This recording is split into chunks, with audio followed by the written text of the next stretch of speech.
우리는 지난주 사무엘을 통하여서 하나님의 나라를 위하여 하나님께 드려진 자가 엘리야와 같지 않고 하나님에게 자기 자신을 드리고 하나님 안에서 자라갈 때에 주시는 복이 무엇인지에 대해서 살펴보았습니다. 하나님 안에서 자기 자신을 드리고 하나님 안에서 자라가는 자에게 주시는 큰 복이 무엇이었습니까? 하나님이 그를 지켜 그에게 말씀이 희귀하던 시대에 이상이 보이지 않던 그때에 하나님의 말씀을 듣게 하셨다는 것과 그리고 그 어두운 시대에 하나님의 말씀을 전하게 하셨다는 말씀의 통로가 되게 하신다라는 축복을 우리는 살펴보았습니다. 여러분, 하나님의 말씀을 듣고 그것을 전하는 게 뭐 그리 큰 축복입니까? 왜 그것이 축복입니까? 사사기의 어두운 시대가 저기 찬란하게 빛나는 다윗이 통치하는 하나님의 나라가 되는 중간에 누가 있는 거예요? 사무엘이 있는 거예요.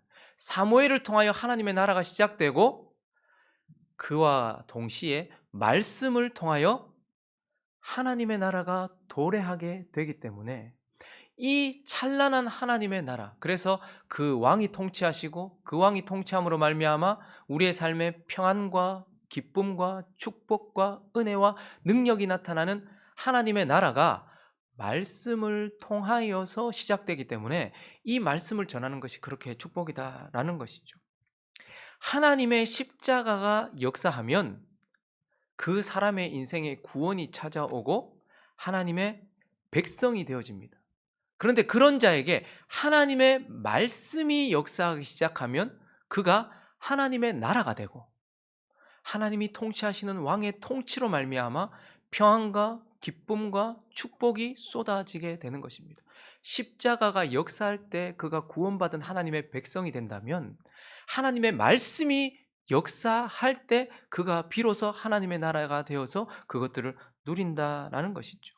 그러니 이렇게 실제로 그저 구원받은 자리에서 머물러 있지 않고 왕의 통치를 받으며 그의 축복 가운데서 능력과 기쁨 가운데 살아가는 하나님의 나라가 뭐를 통해서 온다고요?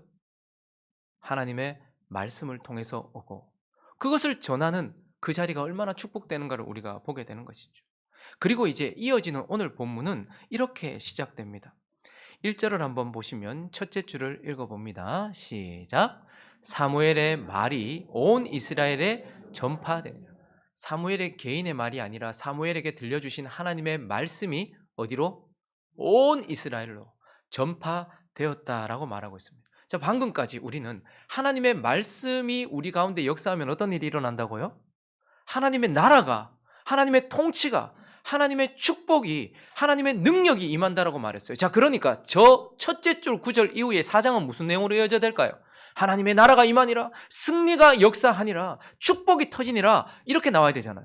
그런데 오늘 4장 전체가 무엇을 보여주고 있습니까? 하나님의 말씀이 온 이스라엘에 전파되니라, 하나님의 나라를 가져다주는, 하나님의 축복을 가져다주는, 하나님의 승리를 가져다주는 이 말씀이 온 이스라엘에 퍼졌는데 어떤 일을 우리에게 보여주고 있어요? 첫 번째는 뭐가 터졌어요? 전쟁이 일어났고 거기에서 뭐 했어요? 패배했다. 아니, 하나님의 말씀이 온 이스라엘에 퍼졌다. 그 이후에 아이러니하게도 우리가 기대하는 것과는 전혀 다른 일이 일어났어요. 블레셋과의 전쟁이 일어났는데 대패했다라고 말하고 있어요. 블레셋은 어떤 민족입니까? 5방백, 그러니까 5방백 연합체인 거예요.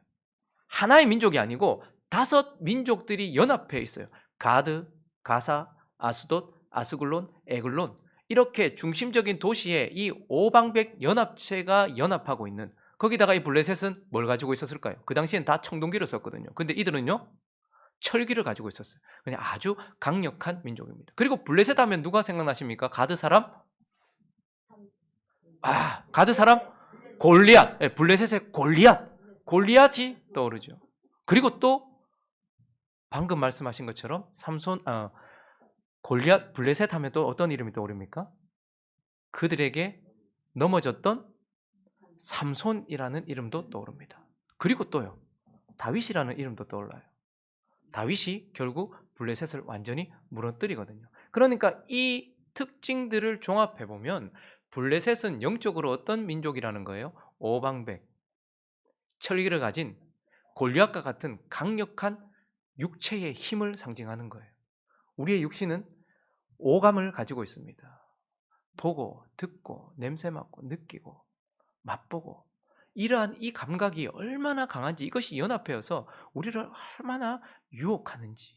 근데 그것이 마치 철기를 가진 그들처럼 너무너무 강력하고 저기 우리 앞에 우리를 메뚜기처럼 보이게 하는 골리앗처럼 아주 강력한 힘. 그래서 삼손도 넘어뜨렸던 민족. 그러나 결국 하나님이 세우신 왕 다윗에 의하여만 정복되는 민족 골리앗은 바로 우리에게 남아있는 육체를 의미하는 것이죠. 그런데 하나님의 말씀이 온 이스라엘에 선포되었는데 육체를 상징하는 블레셋에게 대패했습니다. 3만 4천 명이 그날 죽었다. 그리고 언약궤도 빼앗겼다. 그리고 제사장도 죽임당했다라고 말하고 있는 거예요. 그리고 두 번째 사건은 뭐죠? 방금 말했던 것처럼 하나님을 섬기는 제사장 집안, 엘리 집안이 그날 몰락해버렸다라는 것을 보게 됩니다. 아니 하나님의 말씀은 우리를 붙들어주고 우리를 지켜주고 우리를 보호해줘야 되는데 하나님의 말씀이 온 이스라엘에 선포되니라 전파되니라 라고 말했는데 민족 전체는 블레셋과의 전쟁 가운데 패배해버리고 하나님이 특별히 고르고 뽑으신 엘리 집안은 몰락해버리는 일이 일어났다라고 말하고 있는 거예요. 하나님의 말씀이 온 전역에 퍼졌는데 왜 패배와 몰락이 찾아왔는가? 우리는 질문해 봐야 되겠죠. 그리고 사무엘을 통하여 하나님의 말씀이 전파되니라 라고 말하고 난 이후에 1절이 끝나기도 전에 왜 이런 비극적인 일을 우리에게 가르쳐 주는가? 오늘 이 4장은 이 질문에 대한 대답으로서 하나님의 말씀은 능력이요 생명이라 하나님의 나라를 이루며 그분의 통치 가운데서 축복과 은혜와 능력과 승리를 가져다 주지만 모든 자들에게 역사하는 것은 아니더라. 그 말씀이 역사하는 특성이 있고 인격적인 측면이 있으며 어떻게 이 말씀이 이루어지고 어떻게 이 말씀이 적용되는가에 대하여 하나님께서 가르쳐 주는 것이 오늘 이 4장의 말씀입니다. 그래서 우리는 이제 이 강력한 하나님의 말씀이 어떻게 역사하고 누구에게 역사하는지를 살피기 위하여 부정어로 오늘 말씀을 살펴보려고 합니다. 그 첫 번째, 먼저 말씀은 교만한 자에게 역사하지 않는다라는 것. 말씀은 교만한 자에겐 역사하지 않더라라는 것을 우리에게 보여주고 있습니다. 방금도 말씀드렸던 것처럼 여러분 하나님의 십자가 보혈의 피가 역사하면 어떠한 죄를 지은 자라도 그 사람의 삶의 구원과 영생이 찾아옵니다. 그리고 하나님의 말씀이 누군가에게 역사하면 그 사람 안에는 하나님의 나라가 이루어져요. 이렇게 능력과 생명으로 가득한 이 하나님의 말씀. 그런데 오늘 왜 4장에서는 그 일이 일어나지 않은 것입니까? 왜요? 그들이 교만한 모습을 보여주고 있고 교만한 자 이스라엘에게는 나타나지 않는 역사다라는 것을 우리에게 보여주고 있습니다. 교만이 뭐죠? 하나님 위에 있는 게 교만입니다. 1절을 다시 한번 보십시오. 무엇이 이상한지를 한번 보십시오. 사무엘의 말이 온 이스라엘에 전파되니라. 둘째 줄 붙어 있습니다. 시작.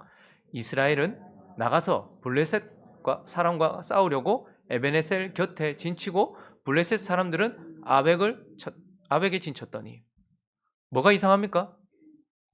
뭐가 잘못되었습니까?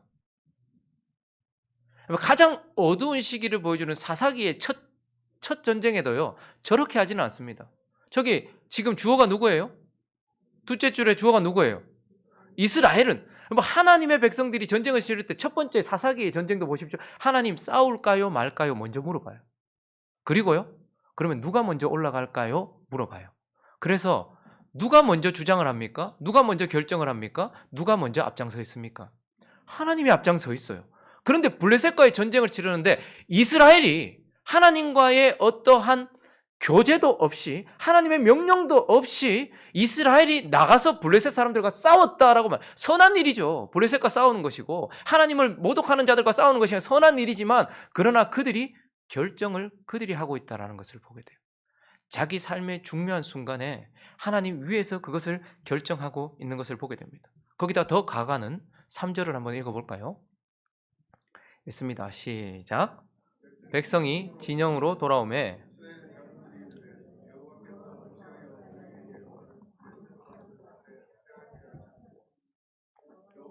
언약궤를 실로에서 우리에게로 가져다가 우리 중에 있게 하여 그것으로 우리를 우리 원수의 손에서 상반절 다시 한번 보십시오. 좋은 일이 했어요. 백성들이 진영으로 돌아왔어요. 패배했단 말입니다. 4천 명 죽었어요.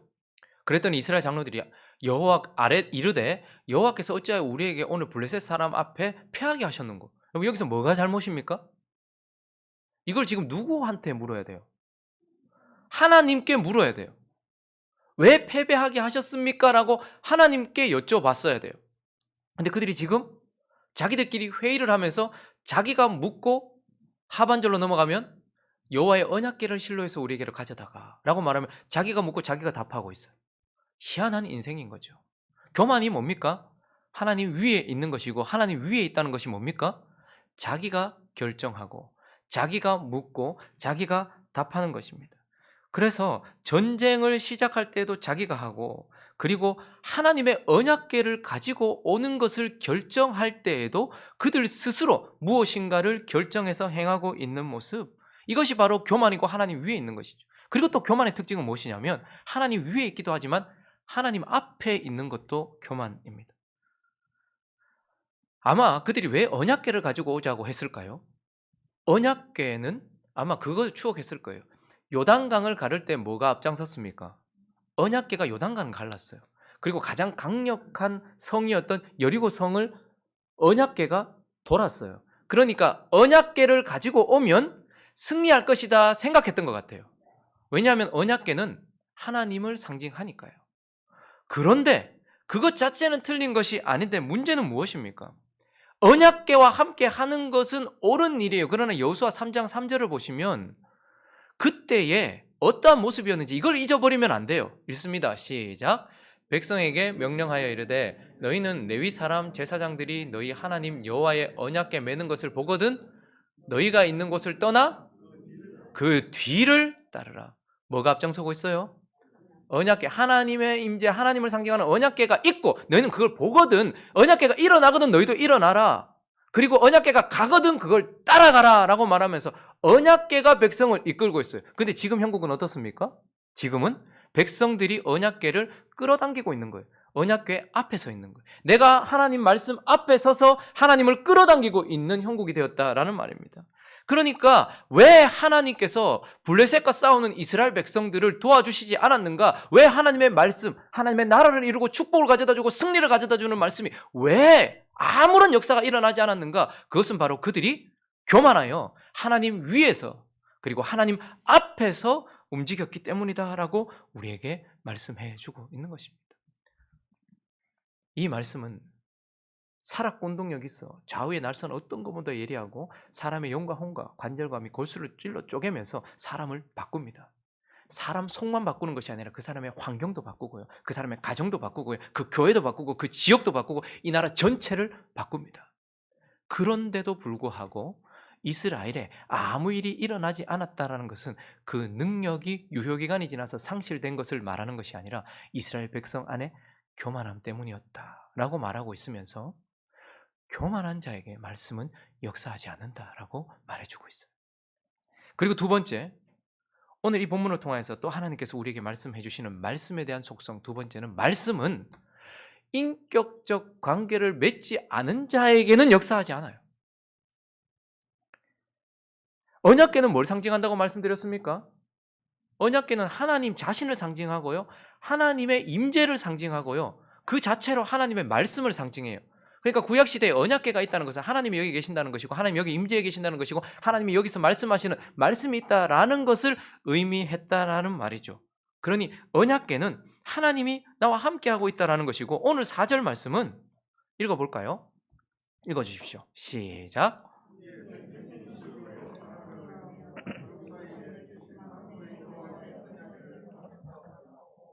엘리의 두 아들 홈니와 비느하스는 하나님의 언약궤와 함께 거기에 있더라.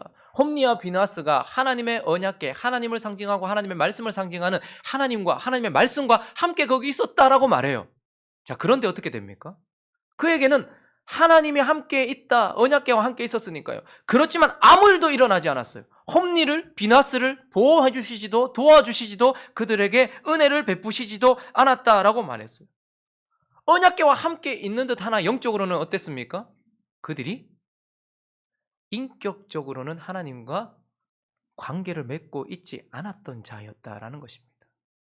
그 특징은 인격적으로 관계를 맺는 자는 위기 때만 하나님을 찾는 자가 아니라 일상 속에서 하나님과 함께하고 있는 자가 인격적 관계를 맺고 있는 거예요. 지금 홈리와 비나스는 그의 일상 속에는 한 번도 하나님과 언약궤와 함께 있지도 않았어요. 하나님과 있지도 않았어요. 그런데 희한하게 위기가 찾아오니까 어떻게 합니까? 가장 가까이 언약궤 옆에 서 있어요. 언약궤 옆에 달라붙어서 위기가 온 그때에 그 위기 때에 그 언약궤와 함께하고 있어요. 사무엘은 어땠다고 말합니까? 하나님의 등불은 아직 꺼지지 아니하였고 하나님의 언약궤가 있는 그곳에 사무엘이 거기에 누웠더라라고 말해요. 사무엘은 언제나 하나님과 일상 속에서 함께 동행하고 있었어요. 근데 홈리와 비나스는요. 옆에 언약궤 옆에 있으니까 사람들은 와 하나님 말씀 가장 가까이 있네라고 보였을지 모르지만 일상 속에서는 한 번도 인격적인 관계를 맺어서 교제하지 않았다라고 말하고 있는 거예요. 위기가 찾아왔을 때 자기가 필요할 때야 그때서야 하나님께 딱 붙어가지고 말씀의 언약궤 옆에 딱 붙어가지고 하고 있으니까 아무 일도 일어나지 않더라라는 것입니다. 그리고요 참으로 놀라운 사실은 이들이 하나님을 이용해 먹고 있는 거예요. 감히 하나님 앞에 서서 언약궤를 끌어와서 지금 뭐 하고 있는 거예요? 자신들의 패배를 제거하려고 하고 있고 자신들의 아픔을 제거하려고 하나님을 이용하고 있는 인격적인 관계가 아니다라는 것은 일시적 자기의 필요에 따라서 일상이 아닌 위기 때 하나님을 찾기도 하지만 거기에서 뭐죠? 하나님을 지금 이용하고 있는 하나님의 말씀을 이용하고 있는 것. 지금 그들이 언약궤 옆에 있는 이유는요. 하나님을 사랑해서도 아니고 하나님의 말씀에 갈급해서도 아니에요. 그저 지금 이 위기를 어떻게든 극복해 보려고 그것을 극복할 수 있는 수단으로서 하나님을 이용하고 있기 때문에 그랬더니 언약궤가 옆에 있어도 홈리와 비나스 이스라엘 백성들에게는 아무런 역사가 일어나지 않았다라고 말하고 있습니다. 마태복음 7장은 우리에게 무서운 말씀을 주고 있는데 마태복음 7장 21절부터 23절까지만 한번 볼까요? 마지막 때. 여러분 오늘 이날 우리가 읽는 이 본문의 이날 홈리와 비나스는 어떻게 됩니까? 죽어요. 홈리와 비나스의 마지막 때에 그들이 깨달은 것 지금 저기와 똑같습니다. 읽어봅니다. 시작. 나더러 주여 주여 하는 자마다 다 천국에 들어갈 것이 아니요 다만 하늘에 계신 내 아버지의 뜻대로 행하는 자라야 들어가리라.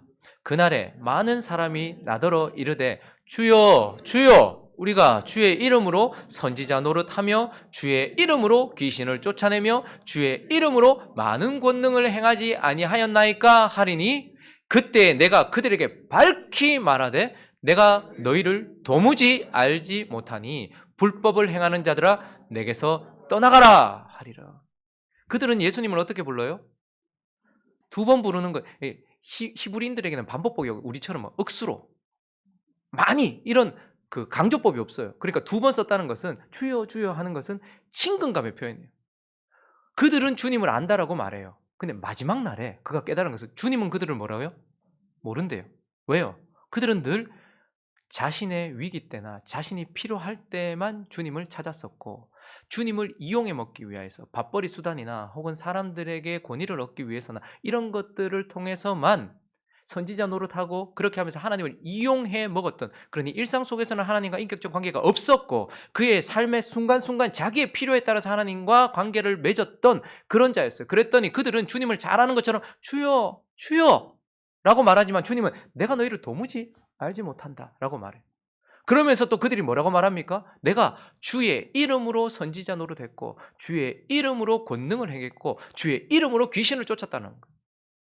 이걸 보면서 그들도 역사가 나타났네? 역사가 나타났어요. 근데 무서운 건 뭐죠? 그들이 주님을 사용한 것이 아니라 주님이 그들을 사용해서 그를 통해서 귀신이 쫓겨나가기도 하고 그를 통해서 누군가는 복음을 듣고 회심하기도 하고 그들의 권능을 보면서 하나님께 영광을 돌리기도 했는데 그런데 어떻게 해요? 그들 자신에게는 아무 일이 일어나지 않았다는 거예요. 가룟 유다가 복음을 전파했을 때에도 누군가는 가룟 유다의 복음을 듣고 회개하고 주께로 돌아왔을 겁니다. 가룟 유다를 통해서 기적이 일어날 때 어떤 사람은 병 고침을 받기도 했을 것입니다. 어떤 목회자의 설교를 듣고서 어떤 사람은 회심을 하고 어떤 목회자의 설교를 듣고서 저 사람은 더 성숙하고 성장하여 하나님께 영광을 올리는 인생이 돼요. 어떤 사람이 하나님을 찬양하는 그 아름다운 찬양 때문에 옆에 있는 사람들, 밑에 있는 사람들은 하나님을 높였어요. 그런데 그가 인격적으로 하나님과 관계를 맺고 있지 않다면 그 자신은 아무런 일도 일어나지 않고 그가 하나님을 사용한 것처럼 느껴졌지만 마지막 날에 홈리와 비나스가 깨달았던 것처럼, 그리고 주여 주여 하던 이 사람들이 마지막에 깨달았던 것처럼 그들은 어떻게 해요? 아무런 역사가 일어나지 않아요. 복음을 전해서 수천 수만 명의 사람은 회심하고 돌아왔는데 그 복음을 전했던 자기에게는 회심의 역사가, 중생의 역사가 일어나지 않았고, 자신이 인도하는 찬양 때문에 많은 사람들이 주님을 사랑하게 되었고 주님을 높이게 되었는데 그는 하나님을 높이지 못하는 인생, 자신에게는 아무 일도 일어나지 않는 것이죠. 말씀은 인격적 관계를 맺지 않은 자에게는 역사하지 않습니다. 교회에 많은 사람들이 있어요. 그런데 그 사람들에게 왜 아무 일도 안 일어날까요? 매주 말씀이 선포되고 매일 말씀이 선포되고 매일 그 말씀 옆에 있는 것 같은데 왜 아무 일도 일어나지 않을까요? 말씀의 문제가 있는 것이 아닙니다. 그가 그의 일상 속에서, 그의 삶 속에서 하나님과 인격적인 관계를 맺지 않고 있었기 때문이다 라고 우리에게 말해주고 있는 것입니다. 한 가지만 더 살펴볼까요? 또 말씀은 어떤 속성을 가지고 어떻게 역사합니까? 부정어로 표현해 보겠습니다. 말씀은 돌이킴이 없는 자에게는 역사하지 않는다. 30년, 40년, 50년을 말씀 앞에 서 있고 말씀을 들었다 할지라도 그가 마음으로 돌이키지 않으면 그 능력의 말씀, 그 생명의 말씀, 그 축복의 말씀, 그 우리를 지켜주시는 보호의 말씀, 그 말씀이 아무런 역사도 일어나지 않는다. 어떤 자에게? 돌이킴이 없는 자에게. 여러분, 이거 남의 얘기니까 그렇지 20절부터 22절을 한번 꼼꼼히 한번 읽어보십시오. 이가봇이라는 한 인생을, 정말 우리 옆에 누구 한 사람이다 생각하시고 이시성을 가진 가봇이다 이렇게 생각하시고 한번 읽어보십시오. 시작. 죽어갈 때에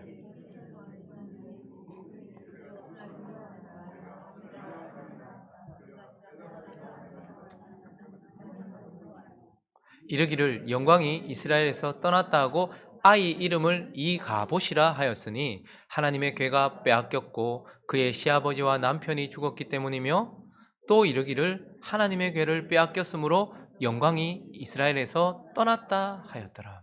이가봇이라는 사람이 이날 하필 태어나요. 생일이에요, 이날이. 근데 이가봇이라는 인생, 이 사람이 생일을 맞이할 때마다 뭘 생각해야 됩니까? 이렇게 되면 자기가 태어나던 날 이스라엘의 대제사장이었던 명문 가문, 가장 힘있다 할 수 있는 대제사장 자기 할아버지가 그날 돌아가셨어요. 그리고요, 자기의 출생의 시작이 되는 자기의 아버지도 이날 돌아가셨어요. 그리고요, 자기를 낳아주던 어머니도 이날 돌아가셨어요. 그리고요, 이날 3만 4천 명의 동족이 죽었어요. 그리고요, 언약궤도 빼앗겼어요. 그리고요, 하나님의 영광이 떠났다. 그래서 내 이름을 부를 때마다 이 갑옷, 하나님의 영광이 없다. 하나님의 영광이 떠났다. 그리고 네가 태어난 날 생일을 축하하려고 미역국을 끓일 때마다 할아버지가 죽고 아버지가 죽고 어머니가 죽었던 날, 하나님이 우리를 떠났던 날, 이것을 기념하는, 너무 가혹하지 않습니까?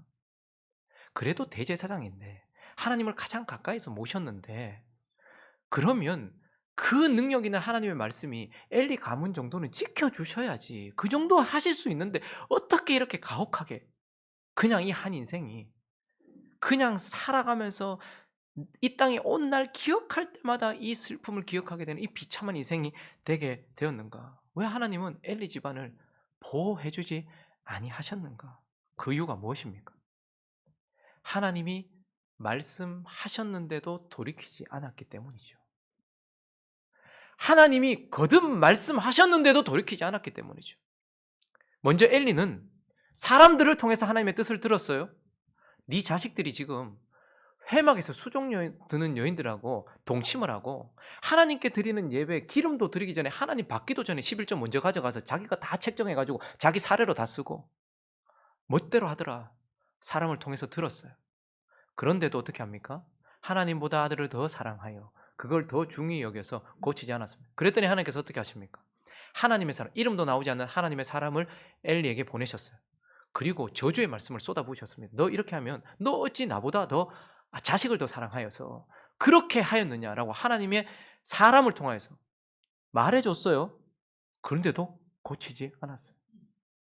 그리고요, 이제 하나님의 나라를 이루는 말씀의 선포자가 되는, 선지자가 되는 사무엘을 통해서도 하나님께서 말씀해 주셨어요. 너 그렇게 하면 안 된다.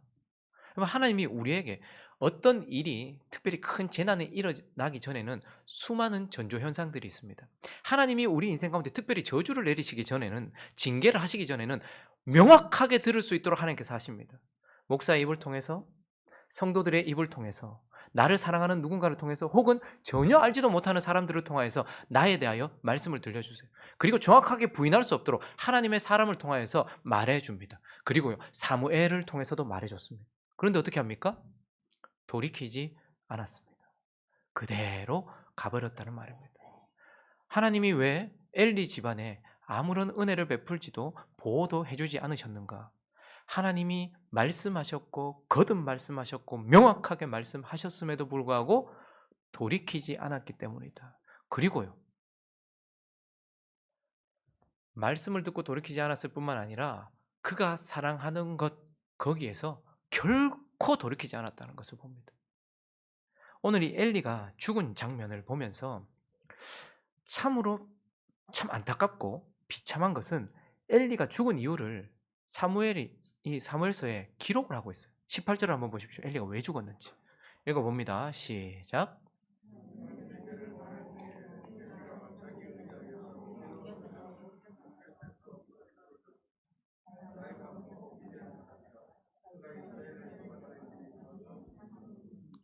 사인이 뭡니까? 맞습니다.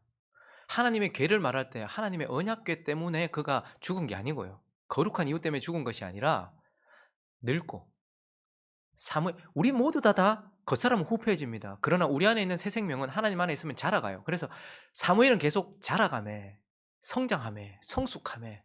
근데 이 엘리는 계속 늙어가매, 이렇게 나와요. 그리고요, 계속 띄워놔 주시겠습니까?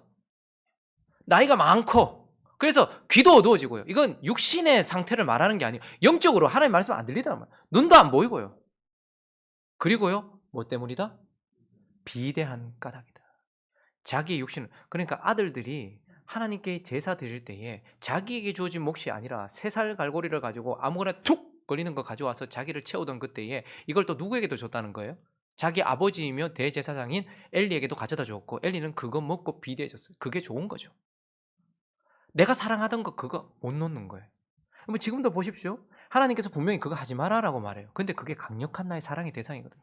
그 말이 맞는지는 모르겠는데 원숭이를 잡는 방법에 대해서 이야기를 하더라고요. 모래가 있는 곳에 항아리를 두래요. 그리고 원숭이가 좋아하는 게 뭐죠?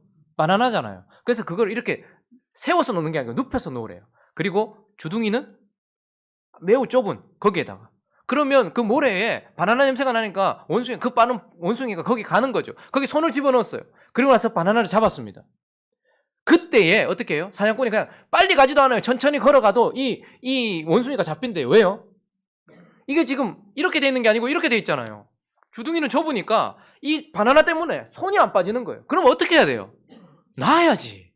놔고 도망가야지. 그런데 그거 바나나 그거 안 놓겠다고 그거 붙들고 항아리 들고 뛰다가 어떻게 되는 거예요? 잡히는 거예요. 사단이 우리에게 좋은 것 주는 것 같죠?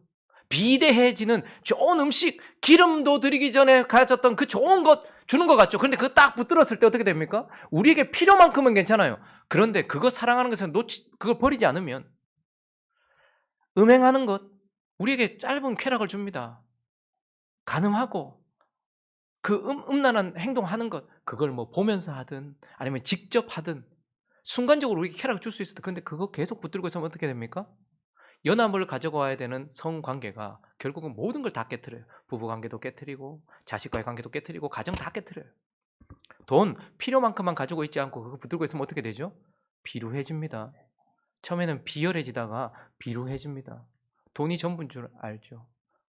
우리에게 주어진 것, 우리가 먹는 음식, 우리가 누리는 그것, 이 몸도 하나님 것이고, 여러분 구원받은 자는 이 육신이 날로 후패해지거든요. 그러니까 이거 어차피 뭐 없어져, 이게 아니에요. 배는 주를 원하고 주는 몸을 위하시느니라. 구원받은 우리의 몸은 이제 앞으로 주님이 다시 리모델링 해주셔서 새롭게 될 몸이고, 이 땅에서는 주님의 영광을 위해서 쓸 몸이에요. 그런데 내 몸 내 멋대로 하는 거예요. 내 먹고 싶은 거 다 먹고, 내 하고 싶은 거 다 하고, 내 마시고 싶은 거 다 마시고, 그게 하나님께서 기뻐하시는 것인지 아닌지 상관없이 내 하고 싶은 대로 다 하는 거예요. 그리고요, 내 마음도 주님 거예요. 그런데 내가 짜릿하고 내가 좋은 거는 그냥 다 누리는 거예요. 사랑할 수 있어요. 순간 내가 붙들 수는 있어요. 그러나 주님이 놓으라 하면 놔야 되는데, 하나님 말씀하셔도 돌이키지 않고 그 사랑의 대상에서 돌이키지 않음으로써 결국 그것과 함께 심판받는 거죠. 이러한 자들, 주가 말씀하셔도 돌이키지 않고 하나님께서 지적하셔도 그거 놓지 않는 돌이킴이 없는 자에게는 말씀이 역사하지 않더라라고 우리에게 말씀해 주고 있는 것입니다. 말씀을 정리하겠습니다. 교회 안에 보면 이런 자들이 참 많아요. 하나님의 말씀은 생명이고 능력입니다. 그래서 그 말씀과 생명되는 말씀이 우리에게 역사하면, 십자가를 붙들고 그 피가 우리 안에 역사하면 반드시 구원을 받는 것처럼 그 말씀이 우리 안에서 역사한다면 하나님의 나라가 펼쳐지고 그분의 통치가 이루어져서 평안과 기쁨과 능력과 승리가 우리에게 오게 돼 있어요. 그러나 모든 자들에게 오지 않더라는 거예요. 자기가 다, 여러분 운동선수들도 자기가 훈련하는 게 아니라 코치가, 감독이 시키는 대로 해야 되는데, 주님 앞에 나를 이렇게 훈련해 달라고 앞장서서 위에 서서 이거는 이렇게 해야 되고 신앙생활 저렇게 해야 되고 주님 이렇게 하시고 교회는 이렇게 돼야 되고, 이런 자들에게는 말씀이 전혀 역사하지 않는다라고 말해요. 교만한 자는 말씀이 그 사람 안에, 그 사람의 삶에 역사하지 않습니다. 그리고요, 순간적인 위기 속에 이용해 먹겠다고 하나님 붙들고 있는 자에게는 말씀이 역사하지 않아요. 그리고요, 돌이킴이 없이 구원받았는데 그저 세상으로부터 돌이키고 아유 내가 죄인이었지 돌이켰는데, 거기까지만, 에베네셀 거기까지만 하고 그 다음부터는 전혀 하나님께서 오늘 우리는 하나님 앞에 여전히 성장하고 성숙해 가야 돼요. 여전히 우리 추하거든요. 그래서 주님은 계속 우리를 돌이키기를 원하세요. 자아로부터 돌이키고 세상으로부터 돌이키고 죄로부터 돌이키고 나의 옛 성품으로부터 돌이키고. 그런데 이 말이 가장 수치라는 걸 아십시오. 똑같다. 저 사람 똑같다. 내가 결혼할 때부터 죽을 때까지 저 사람 똑같다. 수치라는 걸 아십시오. 이건 정말로 들어서는 안 될 말입니다. 돌이킴이 없었다는 거예요. 주께서 이렇게 하라라고 해도 돌이키지 않고, 그건 놔라 해도 놓지 않고, 그런 자에게는 하나님이 역사하지 않는 거예요. 우리는 묻습니다. 왜 저 사람에게는, 왜 나에게는 하나님의 이 능력이라고 말하는, 이 축복이라고 말하는, 이 승리라고 말하는 역사가 일어나지 않는가? 히브리서 4장 1절과 2절이 명확하게 방점을 찍어줍니다. 읽습니다. 시작. 그러므로 우리는 두려워할지니 그의 안식에 들어갈 약속이 남아있을지라도 너희 중에는 혹 이르지 못할 자가 있을까 함이라. 그들과 같이 우리도 복음 전함을 받은 자이나 들은 바 그 말씀이 그들에게 유익하지 못한 것은 듣는 자가 믿음으로 화합하지 않았기 때문이다 라고 말해요. 말씀은 믿음을 통하여, 믿음은 붙잡는 것입니다. 믿음은 겸손한 것.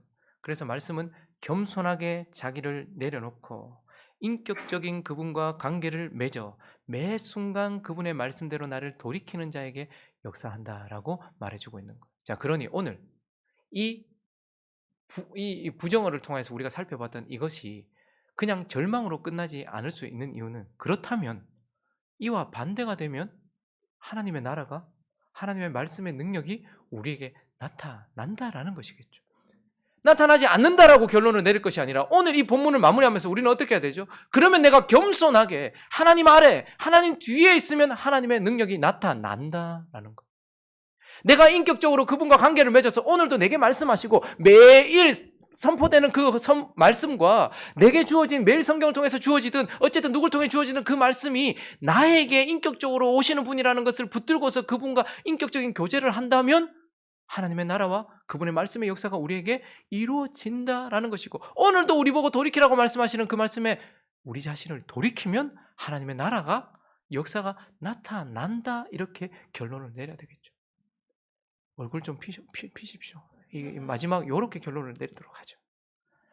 역사하지 않는다가 아니라 역사한다. 겸손한 자에게, 인격적으로 교제하는 자에게, 돌이키는 자에게 역사한다 라는 것을 믿음으로 바꿔서 주의 말씀 의지하여 깊은 곳으로 그물을 던지는, 그래서 하나님의 나라가 활짝 펼쳐지는 저와 여러분 되시기를 예수 그리스도의 이름으로 축원합니다.